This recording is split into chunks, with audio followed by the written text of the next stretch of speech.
What did they mean by cosmopolitanism?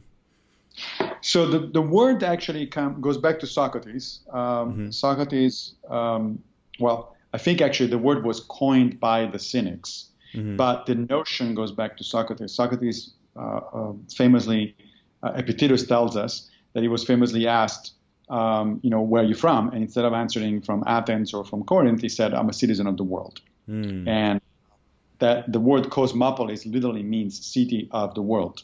Okay. Mm. And the Cynics used this, particularly Diogenes of Sinope, used this as their basic sort of understanding of how to deal with other human beings.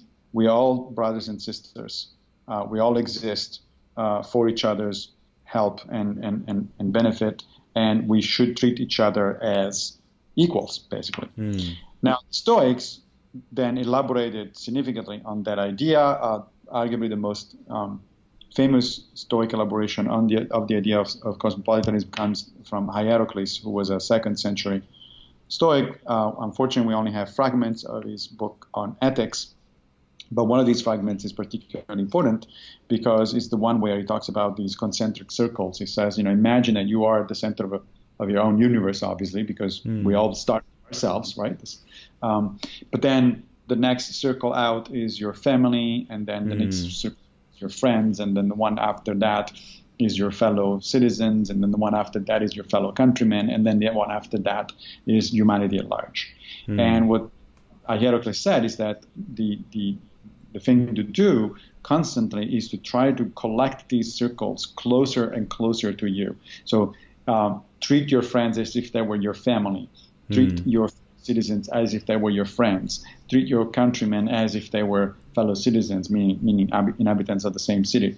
And then finally, treat humanity at large as if they were your countrymen. Right? Yeah. And so this is the basics of Stoic cosmopolitanism. A lot of interesting things follow from it. For one thing, as I said, that we should treat everyone, doesn't matter gender, ethnicity, or anything like that. The Stoics were very clear from Zeno on that women have the same mental powers as men. Therefore, they should Mm. be treated accordingly. They should be studying philosophy and practicing philosophy Yeah. because there's nothing that stops them from doing that, other, of course, than the prejudice of men. Hmm. So this notion that, and Marcus Aurelius at one point says, interestingly, so as Antoninus is, one of his names was Antoninus, which he got from his father, Antoninus Pius. As an Antonine, I'm of course a citizen of Rome, but as a human being, I'm a citizen of the world. Mm. And what it means by that is that, sure, of course, you have duties toward your more immediate circles, right? We have duties toward our family, friends, country, etc. But ultimately, the duty that is most important of them all is the one about the entire human race. So Yeah. we should never do anything that undermines the well-being of the human cosmopolis. And some modern Stoics are picking on that and expanding it to argue, I think fairly convincingly, that this implies also a duty toward other animals and the environment. At the Mm. very least, because treating the environment well and treating other animals well is also good for human well-being, right? Yeah. It's kind of a self-help kind of argument for stewarding the environment.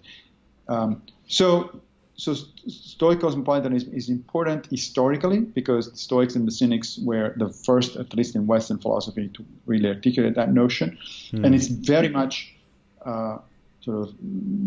germane today because today we still talk about national boundaries and turn people away, turn refugees away, and things like that. And for a Stoic, there is no sense in doing that sort of stuff. Yeah, national boundaries are there, but they're artificial and entirely accidental, and they change over time. Mm. On the other hand, membership in the human race is fundamental. Mm.